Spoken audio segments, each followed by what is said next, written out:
There's a side of modern relationships that almost nobody talks about. A quiet shift, a subtle change, a pattern hiding behind screens, excuses, and carefully crafted stories. And if you're a man watching this, you've probably felt it, even if you couldn't explain it. Today, we're going to peel back the layers and expose the emotional games, the silent manipulation, and the hidden chaos that many modern men are experiencing but rarely speak about. Not to attack anyone, but to finally bring clarity to a situation that is leaving far too many good men confused, defeated, and questioning their own reality. Modern dating has become a psychological maze. What used to be simple trust, connection, consistency, has quietly transformed into a game of power, attention, and emotional leverage.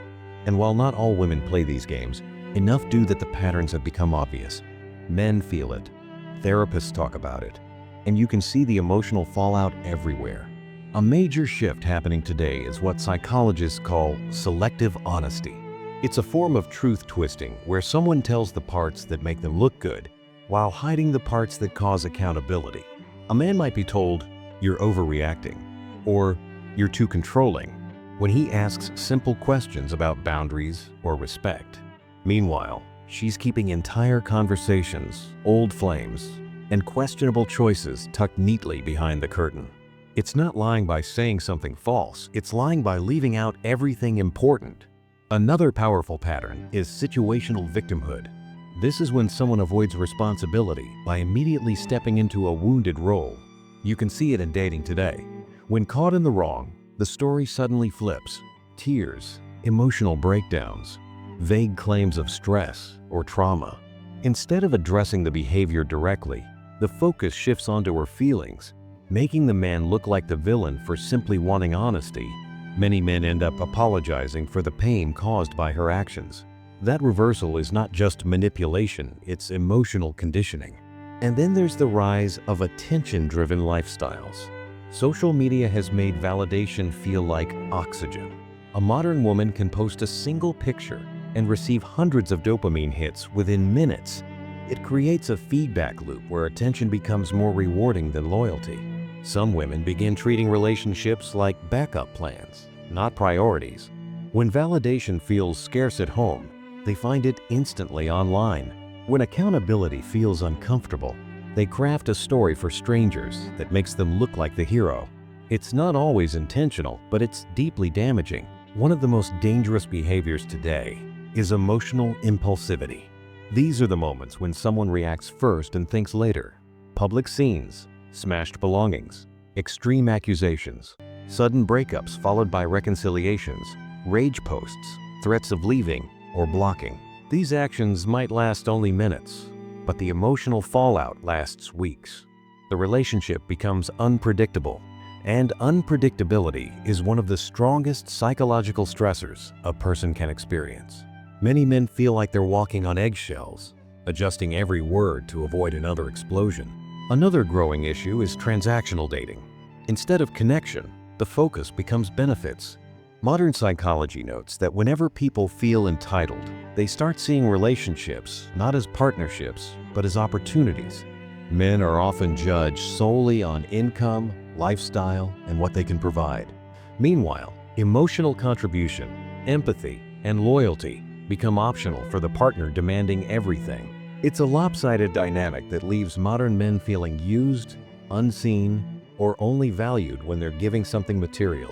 Social media has also created a new form of emotional storytelling, curated victim narratives. After a breakup, it's not uncommon to see exaggerated posts, selective details, and quotes implying abuse or toxicity without ever mentioning the role they played in the downfall. It builds sympathy from strangers and isolates the man, who is now forced to defend himself from a story he never agreed to. Sometimes the breakup story is more dramatic than the relationship itself. Another dangerous behavior is boundary erosion. This includes things like sharing private conversations, allowing strangers into personal spaces, using partners' belongings without permission, or involving children or family in conflicts.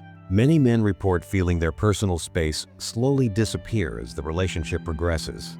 It's not always physical. It can be emotional, technological, or social. Before they know it, They're giving more than they can afford and receiving less than they need. A huge psychological pattern in modern dating is competitive revenge behavior. After conflicts or breakups, some women showcase new flings, post suggestive content, or flaunt their outings not because they've moved on, but because they want to provoke jealousy. It's not empowerment, it's emotional retaliation, and it leaves the other partner struggling with wounds the world can see. The expectations in modern dating have become strangely contradictory. Some individuals want traditional devotion, but modern independence. They want all the benefits of partnership with none of the responsibilities. They want loyalty without reciprocation, freedom without consequences, emotional support without emotional effort. This double standard quietly drains men who are trying to build stable connections while navigating constantly shifting rules. Many men today feel unheard, not because women are bad, but because the dating culture rewards chaos and punishes consistency. A man who wants peace is told he's boring. A man who wants clarity is told he's insecure. A man who sets boundaries is told he's controlling. Yet the same women demanding emotional safety often create emotional instability themselves. It's a cycle nobody wins, and the psychological toll is real. Men who go through repetitive betrayal or manipulation begin doubting themselves. Their self-esteem cracks. Their ability to trust weakens. They become cautious, guarded, reluctant to open up again, not because they hate women, but because they fear repeating the pain they barely survived the first time. But here's the deeper truth. Chaos doesn't destroy relationships instantly. It destroys them slowly, silently, one emotional cut at a time. A missed truth here, a double standard there, a moment of impulsive cruelty that never gets addressed. Eventually, the connection collapses not from a single blow, but from 1,000 small ones. So here's the real message. Modern relationships aren't failing because people don't know how to love. They're failing because too many people refuse to look at themselves honestly. It's easier to blame, easier to play victim, easier to chase attention than to practice accountability. But without accountability, there is no relationship strong enough to survive. If you're a man watching this, remember this. You're not crazy. You're not weak. You're not asking for too much. Wanting honesty, peace, loyalty, and stability is not unrealistic. It's human. And if you've been through chaos, confusion, betrayal, or emotional manipulation, your experiences matter. Your wounds are real, and they're not your fault. Modern dating may feel like a battlefield, but awareness is your armor. Boundaries are your shield. And self-respect is the only compass that will lead you to the right kind of woman. Someone who chooses honesty over games, connection over chaos, and accountability over excuses. In a world full of noise, be the one who chooses clarity. In a world full of chaos, be the one who protects your peace. And in a world where betrayal is becoming normalized, be the one who refuses to let it define you. Your story isn't over. The right connection doesn't require pain. It requires truth, and truth will always outlast chaos.